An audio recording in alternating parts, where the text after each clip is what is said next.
very inspirational client of Mortgage Angels here. This is Aisling Conway, whom some of you may know as Healing Your Life with Aisling. Aisling called our office in June last year to let us know that she had been diagnosed with breast cancer. This, I can assure you, is the toughest call that a financial advisor can ever receive. Thank you actually for coming in to have a chat with us today. You're a real inspiration to us. Can you maybe tell us a little bit about yourself and your journey? Thank you for having me, Rodney. Pleasure. So, I worked in my family's business for 18 years and expected to work there all of my working days. But I did become unhappy, and I found that my passion lay elsewhere in the work that I had done myself through having anxiety and depression and really suffering from self-hatred for many years. And that took me on my own inner journey, and I became more passionate about that inner work than anything else in my life. And I ended up leaving my family's business 5.5 years ago, which was really the first reckless thing that I had done in my life. I didn't have a business plan. I didn't have any client base already. I had no idea if this business could actually be a viable business, but I let that passion lead me, and I left my family's business to start my own business. And my husband, who I had been with for 22 years, left me actually on the same weekend. So really all of the security that I had known for so many years all fell away on that same weekend. So I suppose I picked up the pieces, and it was difficult and challenging, but I grew through what I went through at that time, and then began my business, and my business was thankfully successful. And then last year now, we're now in 2023, so last year I received the cancer diagnosis. So really my situation became even less secure than it already was. So as a single parent and self-employed, and my income is the only source of income into the house, so really it brought about a lot of extra insecurity for myself and my son Killian, who is soon turning 11. Yes, yeah. The apple of your eye, young Killian. Actually, can I ask what was going through your mind when you were diagnosed and when you found your lump? Well, I was really, really shocked. I suppose I have healed a lot of chronic conditions that I had before, and I've worked on myself a lot mentally and emotionally, and I suppose I had hoped that I brought myself to a pretty good place of health, mentally, emotionally and physically. So I didn't ever expect that this would happen to me, and certainly not at this age. But I suppose that I drew on my beliefs and the inner strength that I've amassed over the years, and I dug deep. I suppose I had no choice but to, and I was committed to choosing to believe that this was happening not to me but for me. So I tried to see the gifts and the opportunities for learning contained in this experience, and I trusted that there was an intelligence in my body that created this cancer to get my attention and to get me to stop whatever I had been doing, and to learn how to love myself and heal myself on a deeper level than I had been before. So I suppose I believe the cancer brings you into yourself, into parts of yourself that you otherwise wouldn't have visited, you know, if you had any choice in the matter. So I tried to harness it all, and to take responsibility for my health and well-being and my journey of healing, rather than feeling that I was a victim and that this was happening to me. Yeah, that's so inspirational for people that are dealing with cancer. What actual treatment did you get then? I had to have a lot of different tests. There were multiple mammograms and MRI scans and lots of needle biopsies, which were very invasive and uncomfortable and painful, and I passed out during one of those procedures. So it seemed to be that one test necessitated then another test. You know, maybe something was showing up, so they would need to do another test. But then when they would do that test to give a conclusive sort of diagnosis, then it would show up something else, and then that would necessitate a different test. So that was a bit disconcerting. You know, that seemed to go on for a wee while, but then eventually, whenever they were confident in the exact diagnosis and the type of cancer I had and the stage that it was at, Then they were able to formulate a treatment plan. So I then had an operation, so I had a lumpectomy with an additional area being removed, and then I had 3 lymph nodes under the arm removed as well. And then I had 9 sessions of radiotherapy a couple of months later, and I'm now on a hormone tablet and will be on it for 5 years then. So that's really the medical treatment that I have had. But although I've been very, very grateful for all of the medical treatments available to me, I didn't want to hand over my health and my healing to somebody else. I knew that that was something that I had to take responsibility for as well. So I had lots of alternative therapies and worked with lots of people in offering different healing modalities, and I've also sourced lots of different herbs to help flush out any stored radiation, any cancer that may be in the body, and to work on the cellular level and to rebuild myself, because I suppose the radiotherapy was very hard on my body. It exacerbated any symptoms that I already had due to chronic fatigue. So really now I'm working on myself and go for oxygen therapy, and I follow a protocol where I take herbs, and I've changed my diet and lifestyle as well. Brilliant, brilliant, brilliant. And clearly you look fantastic. You have come through so much. So many people think that there are just the traditional chemo and radiotherapy treatments, but there are so many other treatments that people can get. Absolutely. And indeed emotional treatments and so on, and obviously they've sort of helped you get through this tough time. Very much so. I mean, I think for me it was very important to see and treat myself as a whole person, not just to see this cancer as what needed to be extracted. You know, I wanted to take that holistic approach where I wanted to be working with my body, you know, rather than against my body, you know. Fantastic, fantastic. You had critical illness insurance. Yes. Which was arranged by myself at Mortgage Angels here. Can you share what your claims experience was like? Yes.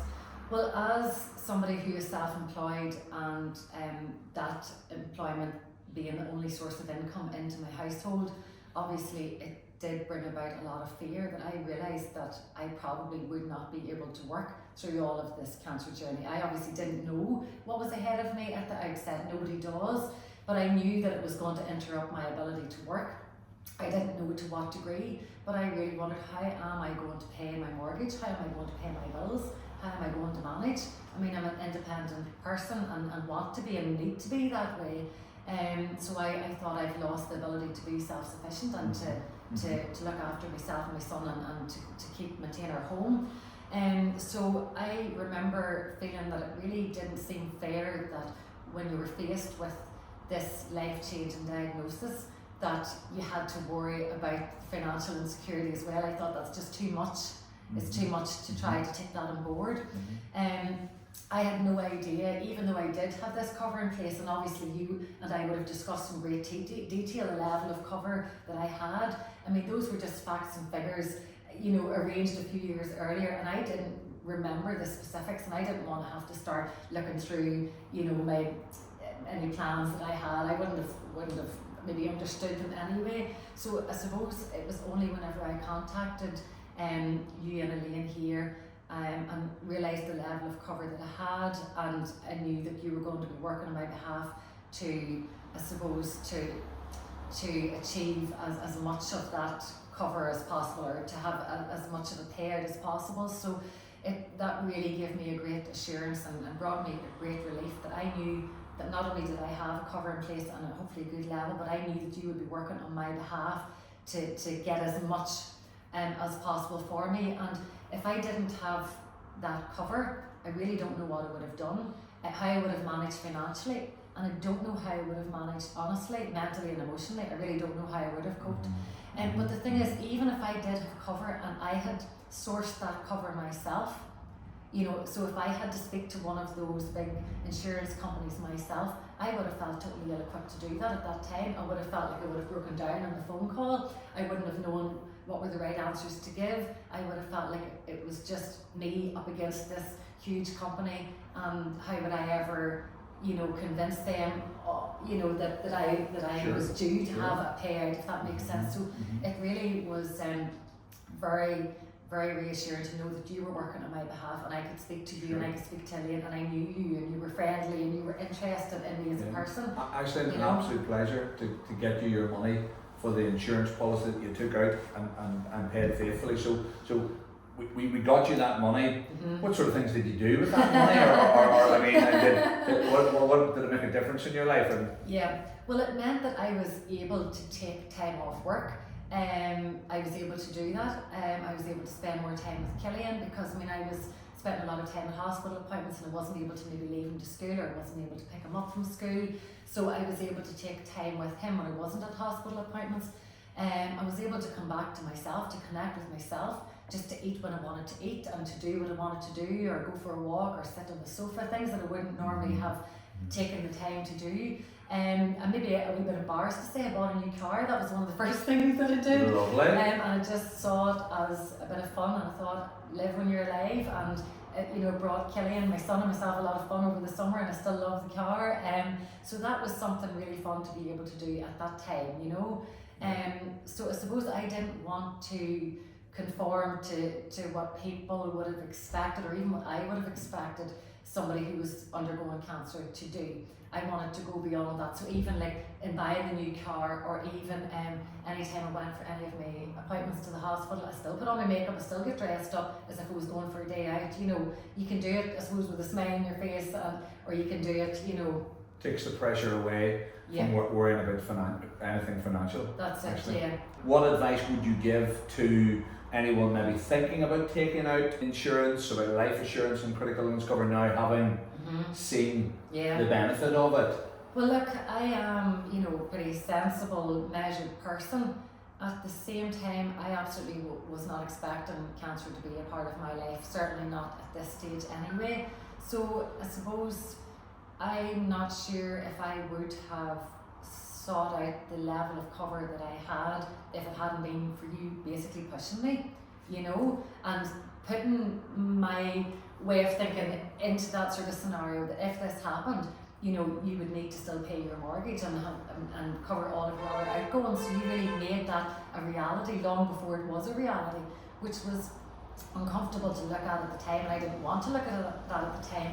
But I realise now that it is absolutely a must, and I would really say to anybody to really go for as high a level of cover as you possibly can afford.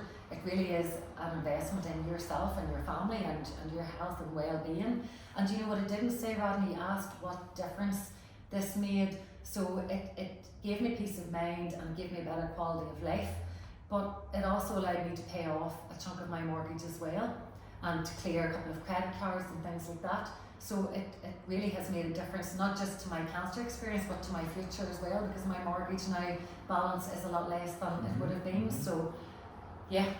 Aisling, you really are a true inspiration. I am blown away by just how positive you are and what an amazing person you are. Obviously, you help your clients by just being so awesome and getting to know them. And I hope that this video makes a difference in people's lives. You're seeing it. And get in touch with Aisling. She will talk to anybody. Get in touch with Mortgage Angels. But most of all, if you're not sure of whether you have enough insurances or whatever, do something about it. Speak to an expert.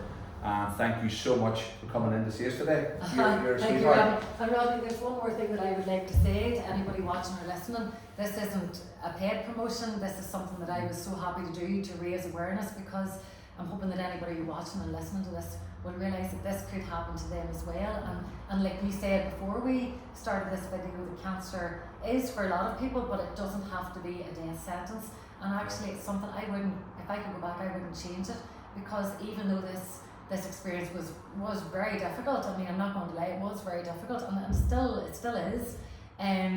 But really, I feel more supported now by life and more trusting than I did before, because Mortgage Angels has had my back. I've had my own back by having the insurance as well, and I see it now as something that has actually helped me to learn and grow as a person. Brilliant.